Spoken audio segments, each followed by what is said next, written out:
Rome conquered kingdoms with discipline. It defeated empires with steel. But one day, deep beyond the frontier, a single scouting party discovers something no Roman mind can explain. A fortress with no guards.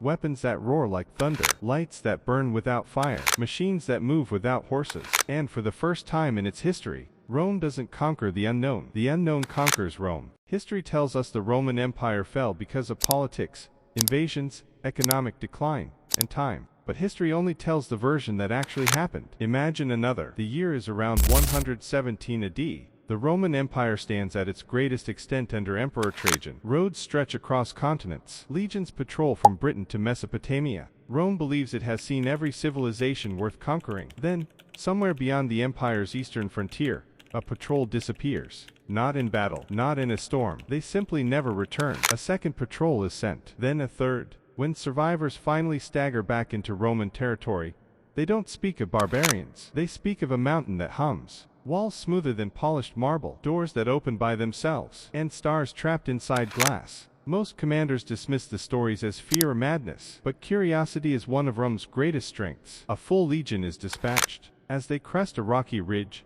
the impossible comes into view. Below lies a sprawling military installation. Miles of concrete. Towering antennas. Aircraft hangars, fuel depots, barracks, watchtowers, everything perfectly intact, yet completely silent. No guards, no smoke, no movement. It looks as though its inhabitants vanished only moments before. The Romans approach cautiously. No one dares enter first. Veteran centurions, men who had marched through Germania and Dacia, hesitate before doors made entirely of metal. Eventually, one soldier pushes. The door glides open effortlessly. No hinges creak. No servants pull ropes. To the Romans, it is pure magic. Inside, they discover endless rooms. Rows of identical beds. Perfectly folded uniforms. Maps unlike any they have ever seen. Boxes filled with sealed food that somehow never spoiled. The soldiers eat cautiously. Nothing happens. The food tastes strange, but it is edible. Soon, discipline gives way to fascination.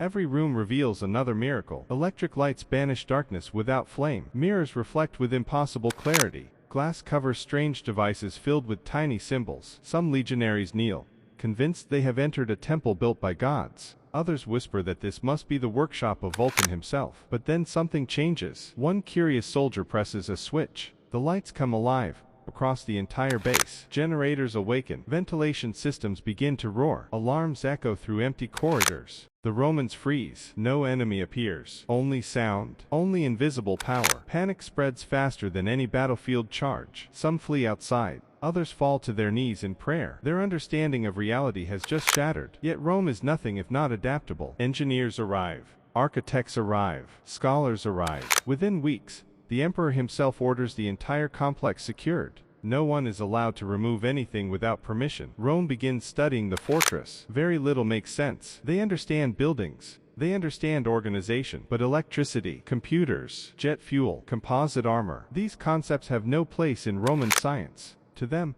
they may as well be divine artifacts. Still, Romans excel at copying what they can observe. Road layouts improve. Military logistics become astonishingly efficient. Barracks are redesigned. Supply warehouses expand. Even without understanding the technology, they imitate its organization. Then they discover the armory. Thousands of rifles line the walls. Machine guns, grenade launchers, night vision equipment, body armor, pistols, crates of ammunition. The temptation is overwhelming. A centurion picks up an assault rifle. It feels oddly balanced. He squeezes the trigger. The explosion deafens everyone nearby. The recoil knocks him backward. The target, an old stone wall, simply disappears in a cloud of dust. Silence follows. Every soldier stares. Nothing in Roman warfare has prepared them for this. Word spreads across the empire with unbelievable speed. One weapon can kill farther than the strongest basta, faster than any archer, without warning, without honor, without visible effort. But there is a problem. No Roman knows how to manufacture ammunition. Every bullet fired is one bullet gone forever. Suddenly, these miraculous weapons become priceless relics. Commanders forbid unnecessary training. Only elite units may touch them. Every cartridge is counted. Every rifle guarded. The military base transforms into Rome's most closely protected secret. Then comes the airfield. The Romans discover aircraft, massive transport planes, attack helicopters, fighter jets. Their wings seem too short. Their shapes make no sense. No horses, no sails, no obvious means of movement. Some believe they are giant metallic birds built for forgotten gods. Others refuse to approach them at all. But hidden inside the maintenance hangars is something even more valuable: manuals, blueprints, and training diagrams. The problem: they are written in English. An entire civilization possesses the greatest library ever created and cannot read a single page. Years pass. Roman scholars dedicate their lives to decoding the strange language. Patterns slowly emerge: numbers, measurements, basic instructions. Progress is painfully slow, but knowledge accumulates. This is where everything changes, because the greatest weapon inside the base isn't a rifle, or a tank, or a jet. It's information. Medical textbooks, engineering manuals, agricultural science, chemistry, physics, mathematics. The Romans don't understand everything, but they understand enough. Clean water systems reduce disease. Basic antiseptic practices save thousands of lives. Improved crop management feeds millions. Bridge construction advances dramatically. Roman engineers leap centuries ahead. The empire becomes stronger than ever. Neighboring kingdoms begin noticing impossible changes. Roman roads appear faster. Cities grow larger. Armies march farther without starving. People whisper that Rome has stolen fire from the heavens.